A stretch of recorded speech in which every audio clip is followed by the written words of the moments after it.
Yeah. So let's veer off and let's just get to the big hot topic, right? So, of course, Jay-Z has been dealing with some legal issues associated with his former acquaintance, because I'm not going to say friend, right? Because the attorney said him and Diddy are not friends. Even with the photos and stuff and all the history behind them, they weren't considered friends. That's what his attorney said. So, yeah. So I reported on this last week. And of course, Jay-Z had put out a statement after there was allegations that he allegedly violated a woman when she was a teenager in the early 2000s alongside Diddy.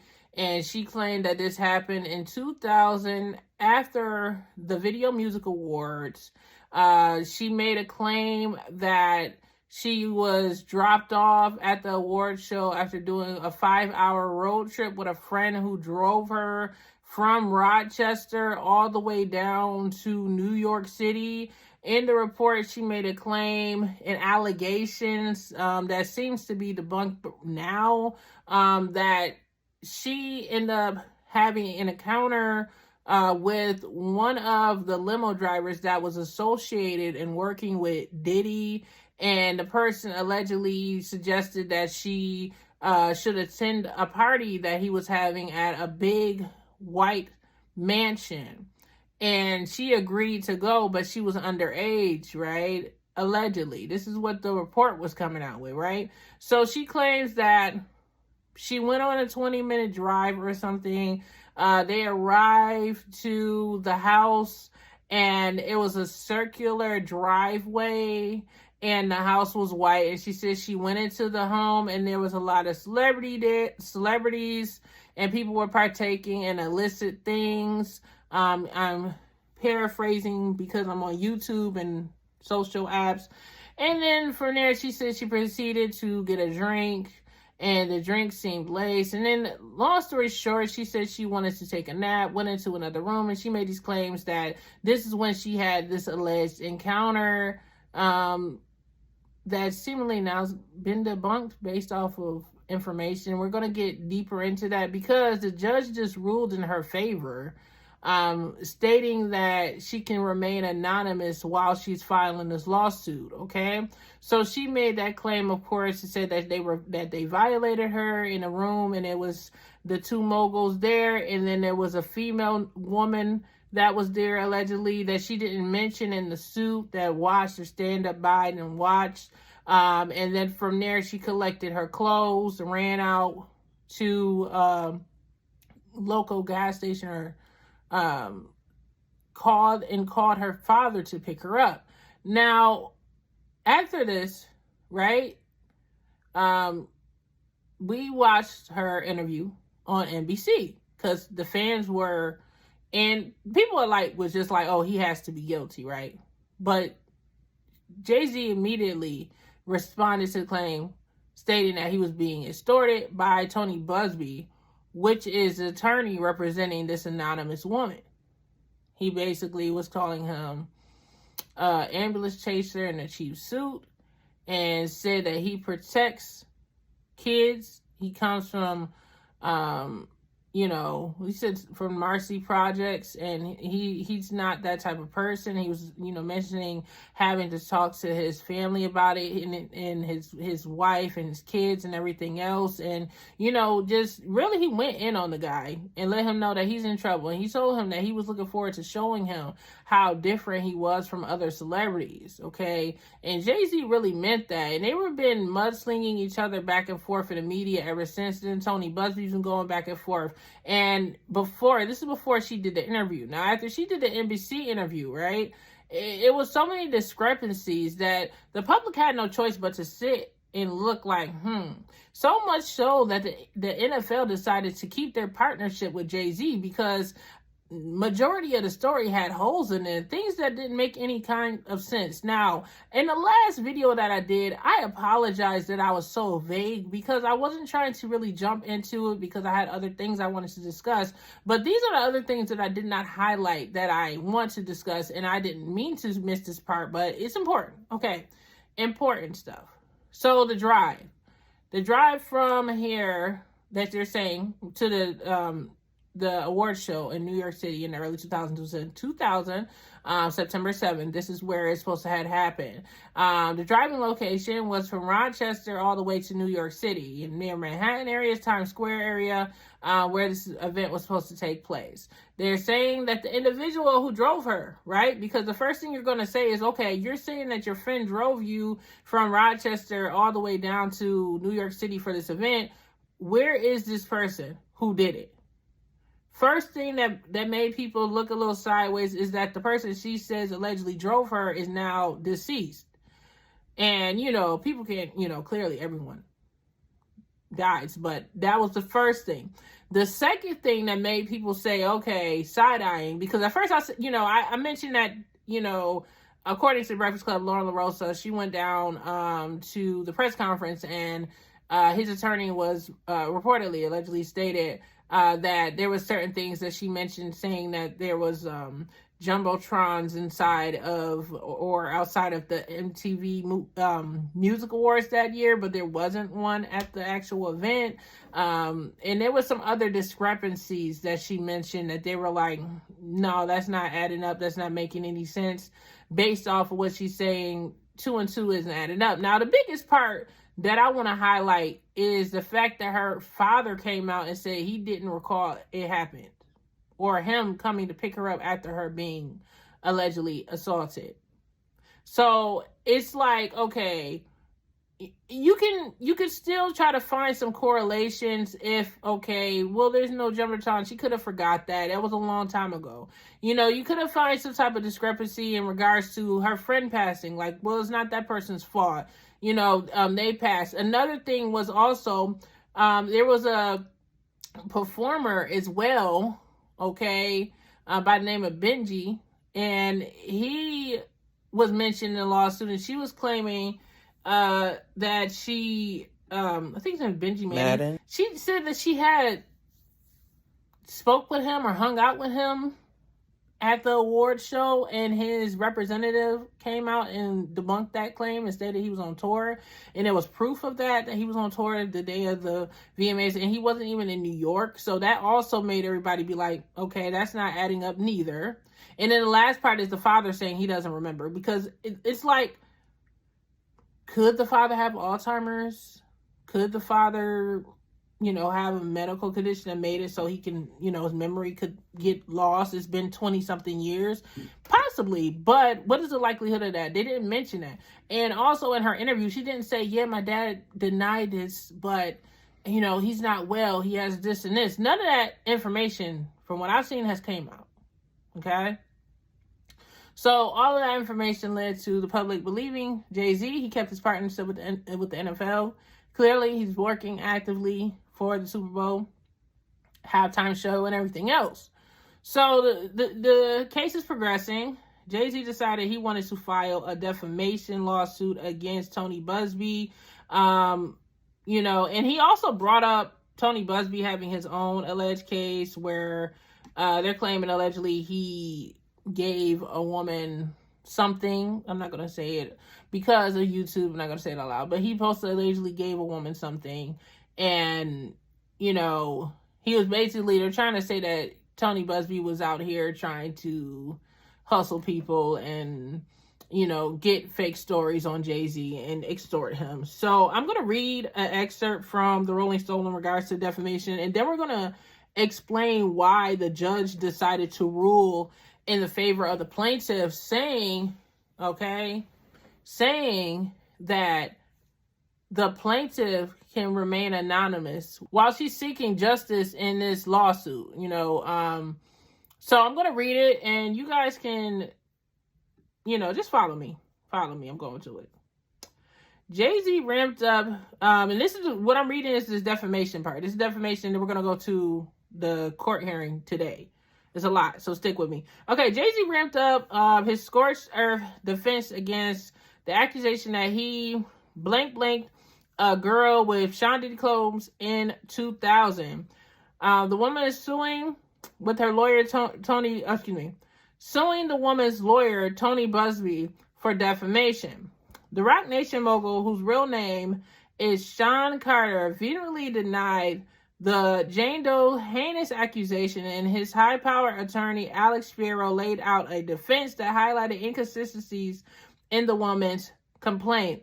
This is utter falsehood, Spiro said. Combs' lawyer also denied the woman's claim, saying that he never blanked or affect, I'm trying to paraphrase, anyone. I'm just gonna edit it out. Okay, so it says he's never sexually assaulted or trafficked anyone, man or woman, adult or minor. While Carter's team fights to dismiss the woman's case in New York, the rapper has directed his fury at Busby, a media-savvy national trial attorney who positioned himself at the center of the civil litigations against Combs, claiming to represent more than 120 alleged victims. Busby also vowed to go after other high-profile celebrities whom he claimed were involved in or complicit in alleged abuse. As Busby began filing a series of lawsuits against Combs in October, Carter claimed that Busby sent him a demand letter on November 5th that he felt was a thinly veiled blackmail attempt. In response, Carter filed an extension lawsuit against Busby as John Joe on November 17th, later confirming he was the plaintiff when he was named in Jane Doe's complaint on December 8th. Last Friday, Carter's lawyers added a defamation claim to the lawsuit, revealing more details about the demand letter and taking aim at Busby's reputation, according to court documents obtained by the Rolling Stone. Y'all, this is getting crazy. Viewed in the context of Busby's prior statements threatening to file criminal complaints against and publicly shame a long list of celebrities, the message in the extortion demands was clear: pay up or face criminal investigation, extraordinary reputational harm, Carter's lawyer argued in court documents. Carter claims Busby's demand letter only gave a 2-week window to commit to the confidential mediation regarding the alleged male and female victim who claimed they had been drugged and as minors. It has been my experience that when someone does this to a victim once, the likelihood is that they have done the same or similar things to others, Busby allegedly wrote in a letter bolding the statement. Busby clients were seeking something of substance by way of settlement, Carter's lawyers allege. If Carter couldn't reach an agreement, Busby would take a different course. It continues. In short, defamation placed a gun to Mr. Carter's head, the lawsuit state. They were demanding that Carter either A, pay something of substance to stop the defendant from making public or wildly false allegations of actual thought that would subject Mr. Carter to irreparable harm to his reputation, family, career, and livelihood, or endure the financial or personal ruin, or endure financial and personal ruin. The defendant's statement and correspondent made it clear immediate extensive threat of exposure if Carter failed to pay. So this is a long article. And let's get into the defaming part. So Carter's attorney claimed that Busby began defaming Carter back in October, accusing the attorney of going on a media crusade to threaten and intimidate anyone who may have ever come into contact with Combs. They included screenshots of Busby's social media activity, including him liking a post speculating Carter was involved in Combs' alleged assaults. His attorneys also zeroed in on TMZ's article from December 10th, where Busby indicated that his client might file a criminal complaint against Carter in New York. There were no idle comments. The lawsuit claimed Busby's words were carefully calculated to leave the public with one unavoidable conclusion, that Mr. Carter was facing imminent criminal prosecution for rape. This defamation per se, because he directly and falsely accused Mr. Carter of committing the horrendous criminal act of rape. So they're saying that was defamation, making that claim that he committed that act was defamatory to Mr. Carter, and they're filing suits. And then the new claim is patently vigorous and will be dismissed. Busby wrote as a response, "I've never said a word about him. This is another attempt to bully and intimidate me, and it won't work." So this is the information that we have. So Jay-Z have filed that earlier in the week, and they were sending multiple letters to the judge in this case in regards to the filing. Of course, this is being processed in the Southern District of New York. Diddy is also, his case being there because this is a part of Diddy's trial and course of lawsuits that he's fluctuated over the past year or so with claims. So since then, they've been pressuring for the judge to respond. Allegedly, his attorney has been working vigorously to get a response, to have a motion to dismiss the case, possibly. Also, but the judge denied the request because what they really wanted was they wanted the woman to reveal her identity because she's been filing anonymously, and the judge in the case decided not to allow it. And I'm going to read that information to you guys. Just stick with me. So Judge Torres, she ruled on the case yesterday, because this is when you guys are going to get it. She ruled on the 26th that the plaintiff can keep her anonymity and she does not have to reveal who she is, because their goal overall was to try to unveil who is the person who did the claim. And she was on national TV, but she remained anonymous when she did her interview. Now, there were several reasons why the judge decided to rule in the plaintiff's favor.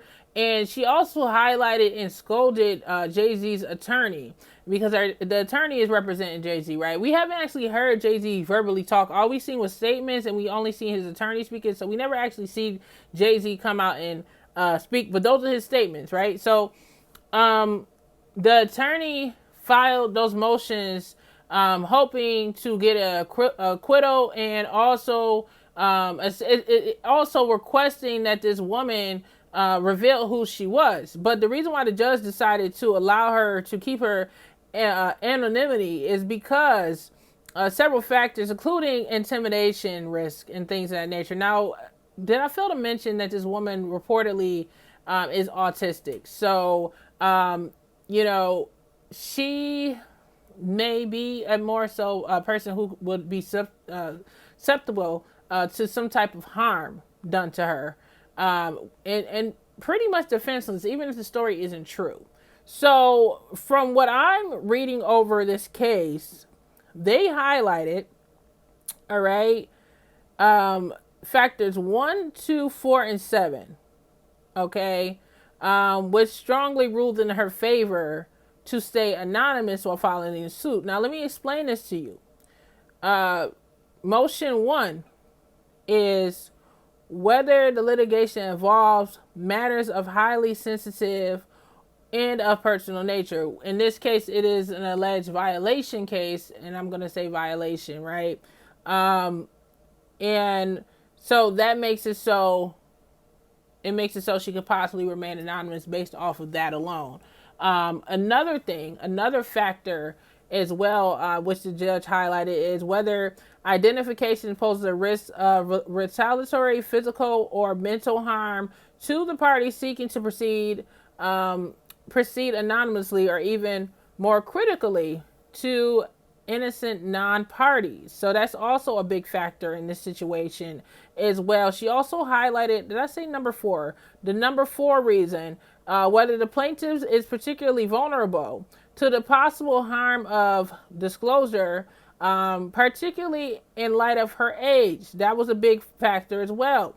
Whether the plaintiff identified has thus far been kept confidential. So the judge basically used that, and that's a big factor in this paperwork. And I'm just going to go in layman terms so you guys can understand it, because it's a lot of legal jargon and all this jazz and stuff. But basically, another reason why the judge decided to rule in the favor of the plaintiff is because she has moved forward in the media as confidential, as anonymous, not revealing her identity. So Jay-Z's attorney highlighted that her NBC News interview is a big reason why she should be required to show her identity and reveal who she is. But the judge took that and swung that back and said that's exactly why we shouldn't know who she is, because when she did her interview, she remained anonymous. And for that, we're going to grant that. And also the factors of course, Diddy is involved in this lawsuit. He's the spearhead of this lawsuit, and Jay-Z was just added on to the lawsuit.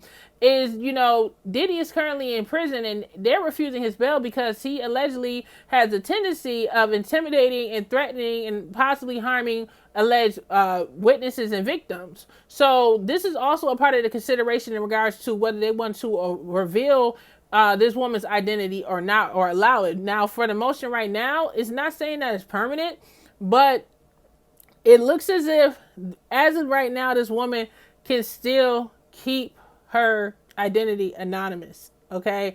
And she's still claiming, even though she had a lot of holes in her story, she's still claiming and moving forward, alleging that she was indeed a victim of Diddy and Jay-Z. She never actually backed off of those claims, according to her attorney, Tony Busby. So, this is a big victory for her.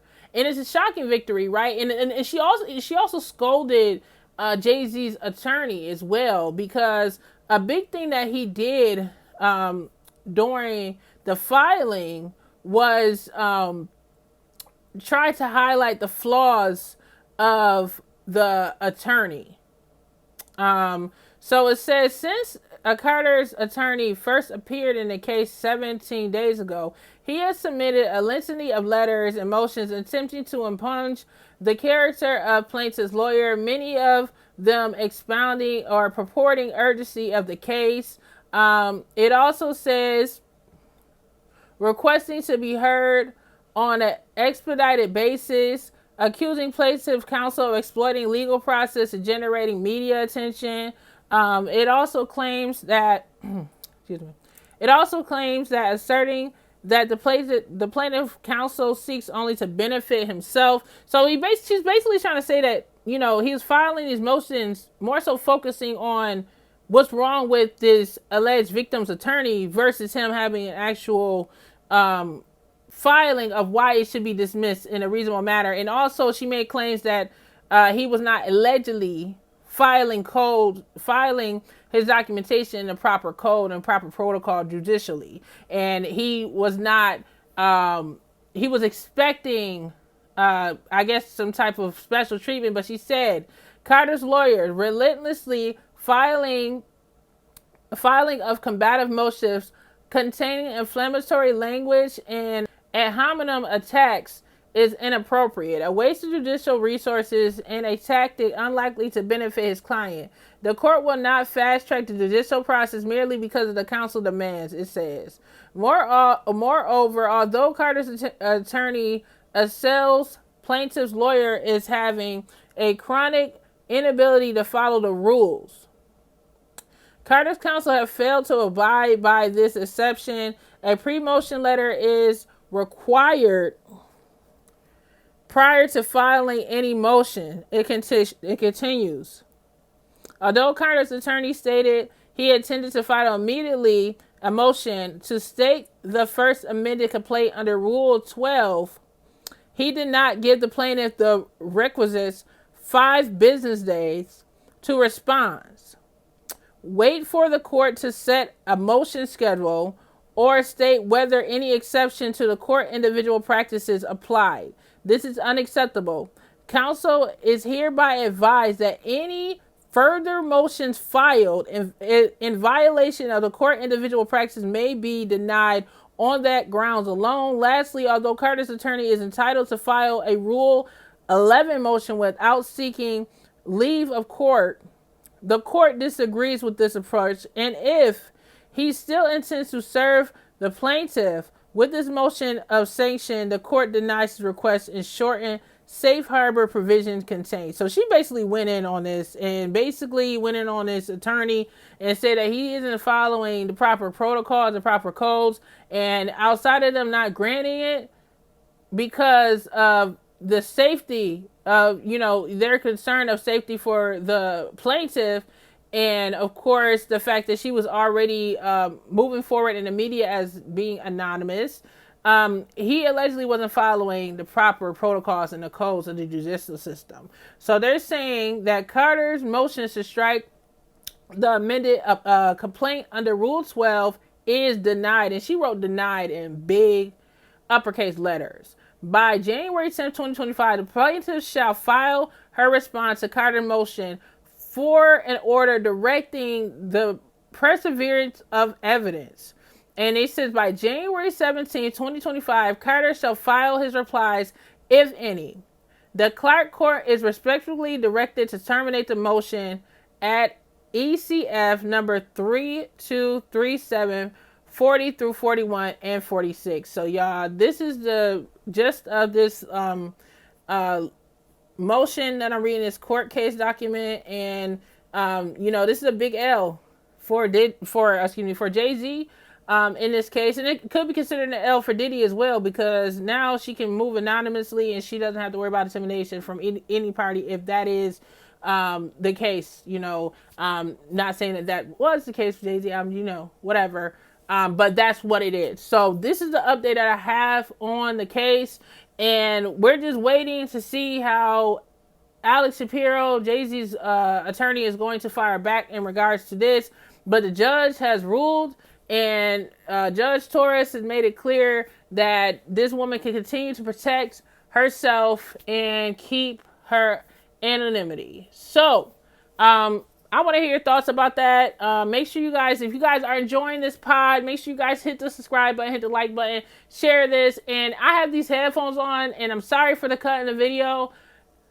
Your girl been having some technical problems with her computer, and I was sitting here recording this entire podcast thinking I was talking into my microphone like last time, so the quality is going to be a little lower than before, but I'm going to try to make the best out of it. But yeah, stick with me, you guys. I'm a one-woman show. I produce my show myself. I do my graphics myself. I literally do everything myself, and sometimes you have technical issues, but I talk loud as hell, so I'm hoping that the audio still sounds good. But it's nothing better than talking in the microphone itself. It makes your voice sound more pronounced, and that kind of is disappointing. But this is the information that I have so far, and I want to hear your thoughts about this situation in regards to this checkmate that was just filed in regards to this whole case involving Jay-Z, Tony Busby, and this alleged victim, y'all. This is crazy. I'm going to be back with more. This video is more than an hour. It's about an hour and 15 minutes. I feel like I get longer and longer every time, but I'm really enjoying being back on the microphone and potting for you guys. So I'm going to get back down here, get to editing, get this bad boy released, and I'm going to figure out how to get this audio, y'all. But I got to delete a lot of stuff. Got to get through some technical stuff, but this is going to be up, and I'm determined to have it up for this weekend. If you guys enjoyed this episode, make sure you guys follow my podcast on all major streamers. That's Apple Podcasts, Spotify, and much more. And you'll get exclusive, uncensored content there. It's going to be a lot of world news podcasts there. Certain world news podcasts I can't talk about here on YouTube or all the other social media apps because I am trying to maintain being monetized. So I can't just say certain things out there. But when I do have those stories out, release that information on shorts to let you guys know that I dropped it so that you guys can know to go to the streamer and hear it there. So I will catch you guys on the next video. Subscribe, comment below. Much love. Peace.